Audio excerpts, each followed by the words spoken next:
Bonsoir à tous, ravi de vous retrouver pour cette première édition complète de la soirée. Gérald Oula à la une aujourd'hui.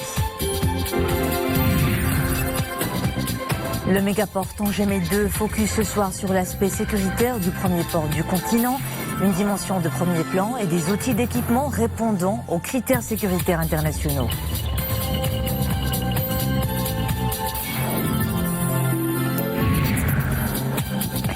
La deuxième plus grande piscine d'Afrique ouvre ses portes au public. La nouvelle piscine municipale de la capitale est un projet inscrit dans le cadre du programme Rabat Vie Lumière. On y plonge dans un instant.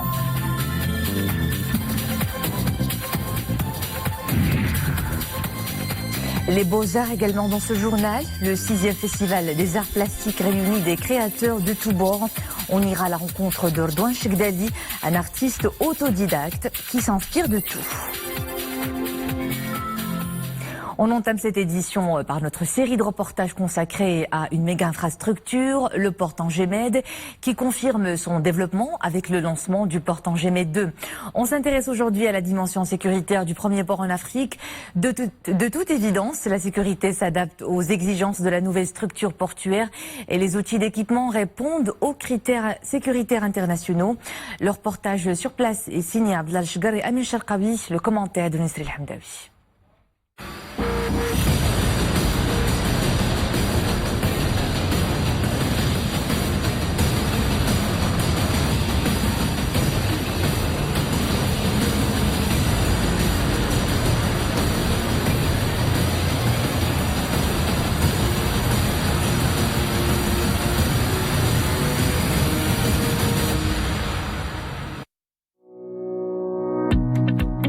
La sécurité, une priorité majeure de l'autorité portuaire Tanger-Med. Tout un dispositif est mis en place pour préserver l'intégrité de la marchandise et pour garantir la sécurité des voyageurs, des navires et des structures portuaires. L'élément humain est au cœur de cet enjeu. Des unités spécialisées dans la gestion de la sécurité du complexe portuaire sont sur le pied de guerre. Elles préviennent certains risques pouvant surgir au sein du port. Elles se mettent aussi en première ligne pour préserver l'environnement. Mais elles ne sont pas les seules dans cette mission. Ces agents font partie des équipes d'intervention rapide. Ils entrent en action au moindre incident jugé dangereux.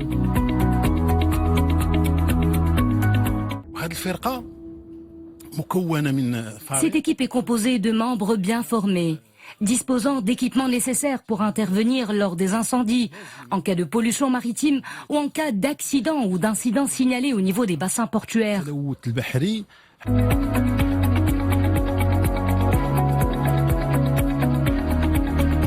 Le port Tanger-Med dispose d'un système de surveillance et de contrôle conforme aux normes internationales en vigueur. Le tout est appuyé par des éléments de connectivité pour partager l'information instantanément.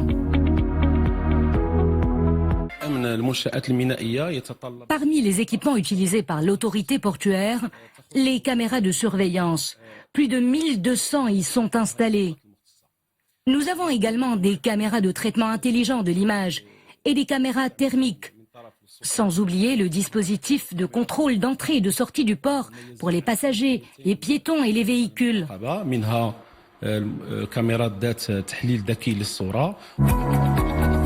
Le port Tanger-Med, une ville dans la ville qui s'impose une grande rigueur dans la sécurisation de ses différents espaces.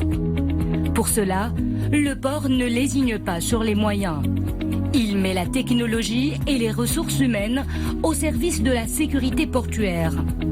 La sécurité étant un des facteurs clés de son attractivité.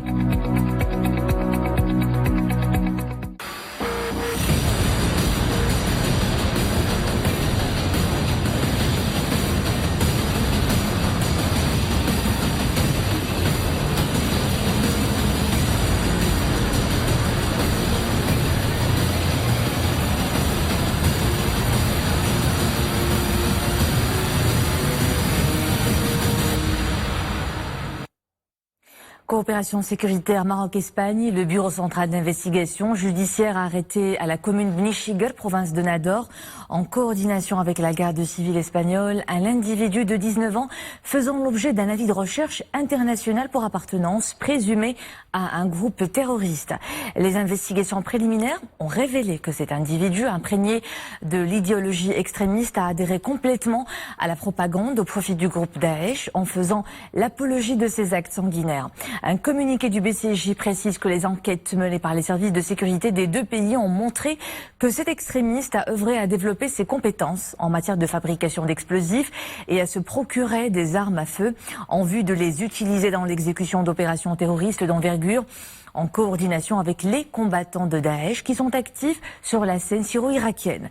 Cette opération confirme la poursuite des menaces terroristes des partisans de l'organisation dite État islamique en réponse aux appels répétitifs du prétendu calife de ce groupe à mener des actes terroristes dans différents coins du monde, souligne la même source. Opération de sauvetage par les gardes-côtes de la Marine royale qui ont porté secours à environ 330 candidats à la migration clandestine ayant tenté de traverser le détroit de Gibraltar à bord d'embarcations de fortune durant la nuit de jeudi à vendredi. Les personnes secourues à majorité subsaharienne, dont des femmes, des mineurs et des enfants, ont été acheminées saines et sauves vers les ports de Nador et Qsar Saghir après avoir reçu les soins nécessaires à bord des unités de la Marine royale. Et hier soir, le service préfectoral de la police judiciaire d'Oujda a arrêté un individu soupçonné de possession et trafic d'alcool pharmaceutique et de médicaments de contrebande en provenance d'Algérie. Selon la Direction générale de la Sûreté nationale, le mis en cause, âgé de 29 ans, a été appréhendé suite aux perquisitions effectuées par les services de la Sûreté nationale dans 2 entrepôts lui appartenant dans la zone de Souk al-Fellah à Oujda, ainsi que dans son domicile à Sidi Yahia. L'opération de fouille menée a permis la saisie de plus de 2280 bouteilles de 250 millilitres d'alcool pharmaceutique, outre des quantités importantes de médicaments de contrebande.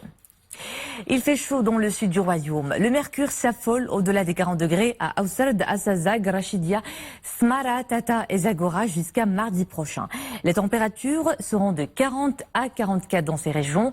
La canicule s'invite également à Boulmen, Figuig, Jrada et Oujda avec des valeurs de 39 à 42 degrés tout au long de ce week-end. Notez aussi des averses orageuses localement modérées avec rafales de vent qui peuvent intéresser ces mêmes régions, tout comme Taourir, Teza, Midelt et Gersif. Et en ce temps chaud, quoi de plus rafraîchissant qu'une bonne baignade? Notez donc cette nouvelle adresse pour les estivants de la capitale. La nouvelle grande piscine municipale de Rabat qui a ouvert ses portes au public. C'est la 2e plus grande piscine du continent, dont l'entrée est accessible à seulement 10 dirhams de ticket. Un plaisir de baignade sur la corniche qui longe le quartier Yaqoub El Mansour. Adna El Harras, Mehdi Mouhib, Mounia Marouche. À peine ouverte, cette piscine semble déjà faire mouche en attirant petits et grands. Ils sont venus nombreux ce matin pour passer une bonne journée les pieds dans l'eau et se rafraîchir à 10 dirhams seulement. Et c'est parti pour une bonne baignade de 10h du matin jusqu'à 20h du soir. J'aime cette piscine, j'y passe d'agréables moments en famille pendant cette période estivale. D'ailleurs, elle est très proche de là où j'habite, l'océan. C'est une bonne piscine qui ne manque de rien. Les maîtres nageurs et les encadrants veillent sur notre sécurité et notre confort. En plus, il y a de l'animation, tout se passe bien. Et pour satisfaire ces estivants, le lieu concilie entre modernité et développement durable. Il utilise essentiellement les eaux de l'Atlantique après leur traitement. Cette piscine de 17 000 mètres carrés est dotée de tous les équipements de base, les sanitaires, les douches et une infirmerie. Bref, tout ce qui peut procurer confort et plaisir aux baigneurs. Bâtie sur une superficie de plus de 20 hectares, la grande piscine de Rabat s'inscrit dans le cadre du programme Rabat Ville Lumière, capitale culturelle du royaume. Le projet aura coûté des investissements de 130 millions de dirhams. Place à présent à notre journal de la Cannes. C'est Boubkar Navris qui nous accompagne pour cette rubrique. Boubkar, bonsoir. Bonsoir Imen. Et on commence bien sûr par les résultats du match Maroc-Bénin en cette deuxième mi-temps. Le match a commencé à 17h et donc en cette deuxième mi-temps, les deux équipes sont à égalité, un partout.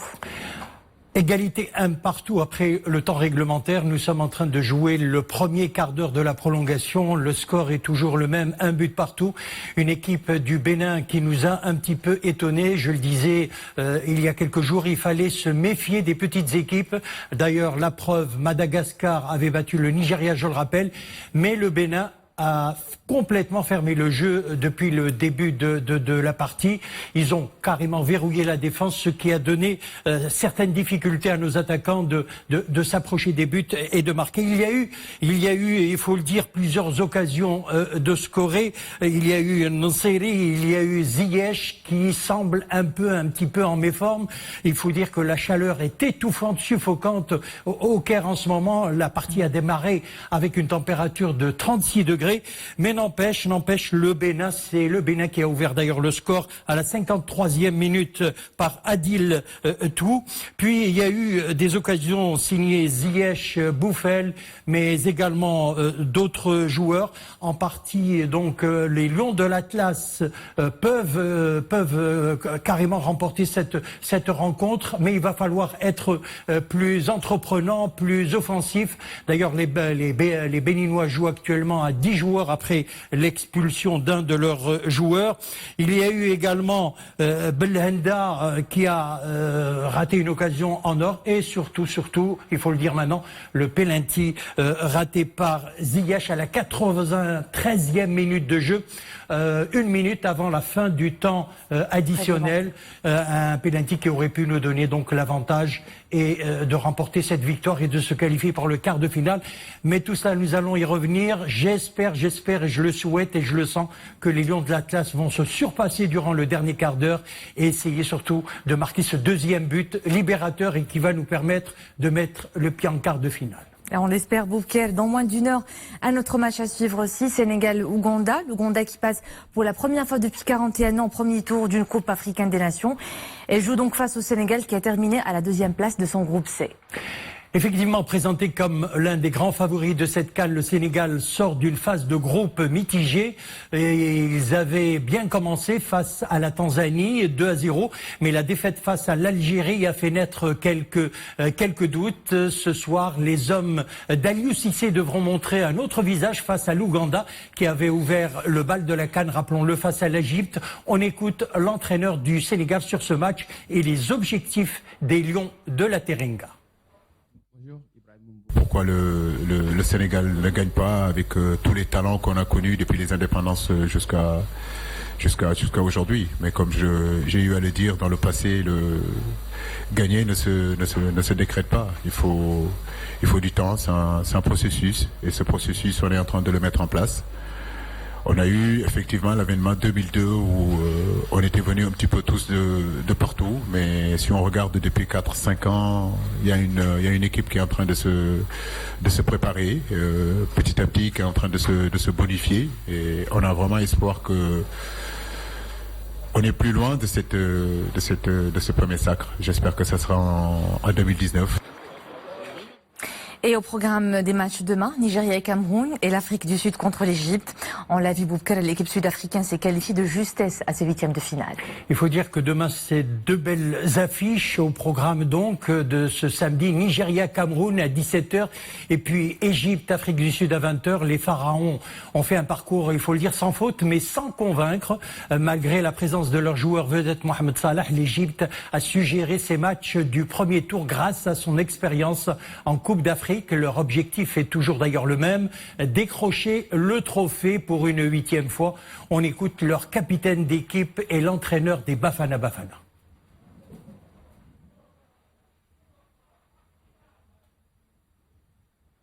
Bon, je crois que Peut-être on y reviendra un peu plus tard. On enchaîne avec les matchs de dimanche.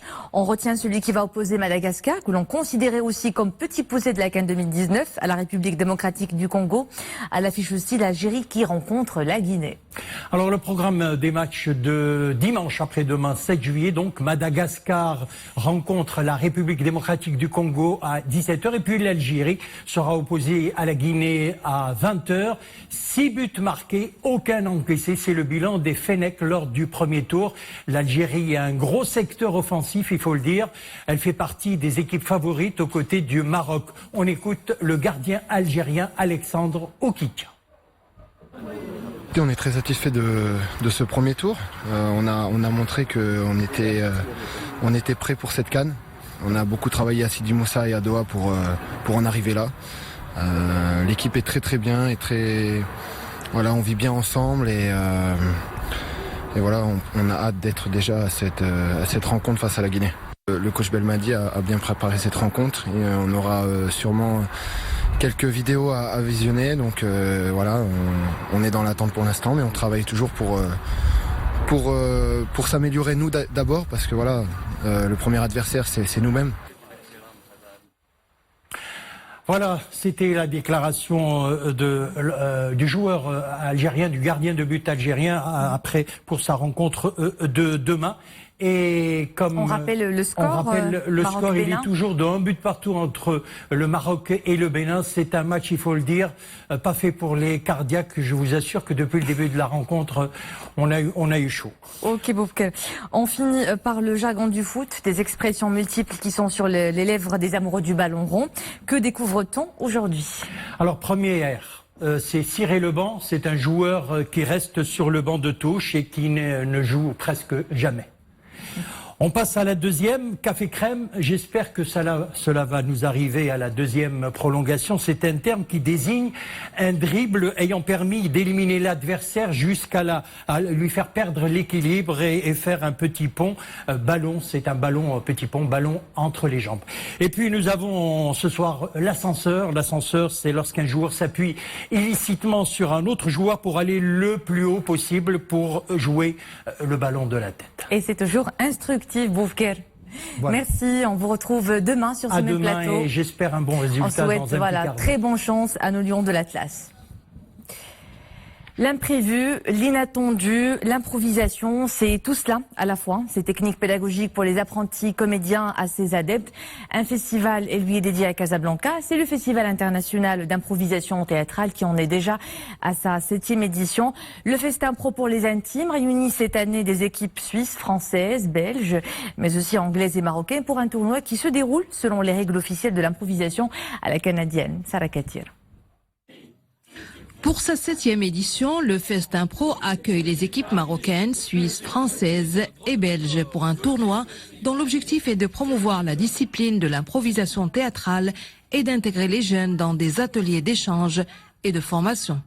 Le but de ces festivals est de vulgariser l'improvisation au Maroc, c'est de rendre cette discipline disponible à tout le monde. Et pourquoi pas avoir plusieurs tournois durant l'année. Le tournoi se déroule selon les règles officielles de l'improvisation à la canadienne et selon lesquelles les équipes s'affrontent tour à tour devant un public qui vote après chaque improvisation pour les départager. Alors l'improvisation théâtrale, si on regarde dans les grands mots, c'est du théâtre mais sans texte préparé. Si on parle du match d'impro, par contre, c'est deux équipes qui vont se rencontrer dans des petites joutes de quelques minutes sur un thème choisi par l'arbitre. Alors une équipe a une idée de ce qu'il va faire, l'autre équipe a une autre idée de ce qu'il va faire, et on les fait se rencontrer sur une histoire et créer une histoire ensemble. Alors nous on est les Restons calmes dans la dignité, on a une troupe de Bordeaux. On a été invité par l'équipe des Stunzu à venir vous rejoindre pour 3 jours de festival, 3 jours de match et de rencontres ensemble autour de l'impro. On s'était déjà rencontrés au début de l'année en février où les Stunzu sont venus chez nous jouer à Bordeaux. Il s'agit d'un spectacle interactif qui rassemble des comédiens talentueux de différentes cultures. L'occasion de découvrir cette forme théâtrale exceptionnelle, mais également l'univers décalé et poétique des équipes participantes. On continue tout en création à Rabat cette fois-ci pour parler du 6e Festival des Arts Plastiques. Pour cela, on vous emmène à la rencontre d'un des habitués de l'événement, Redouane Chekdali, artiste autodidacte. Il s'inspire de tous les courants et tangue entre le réel et le fictif. Dominique Orlando. Très rafraîchissant ce voyage proposé par le jeune artiste peintre Redouane Chekdali qui pourrait vous donner le sentiment de partir à ses côtés en pleine expédition maritime. Évidemment, vous y rencontrerez ces conquérants fameux qui ont cherché à l'horizon de toutes nouvelles contrées, très souvent peuplées d'oiseaux des îles, dont les seules couleurs ont réussi à alimenter tant de contes et autant de mythes.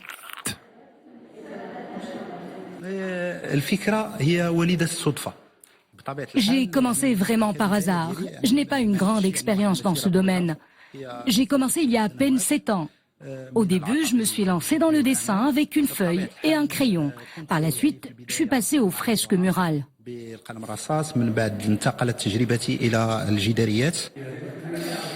Et de quoi lui donner l'envie de voir à chaque fois plus grand. Le jeune homme ne se contente pas uniquement de nous restituer la beauté des éléments naturels. Il s'essaie aussi au portrait, à la figuration. Et cela nous donne le sentiment que sa marge de manœuvre en tant qu'artiste peintre est encore très grande. D'où la nécessité toute simple d'aller le soutenir. Et c'est ici que nous nous quittons. Merci à vous de nous suivre. L'info est de retour à 21h avec Nadia El Mouden. J'aurai le plaisir de vous retrouver demain. Passez une agréable soirée.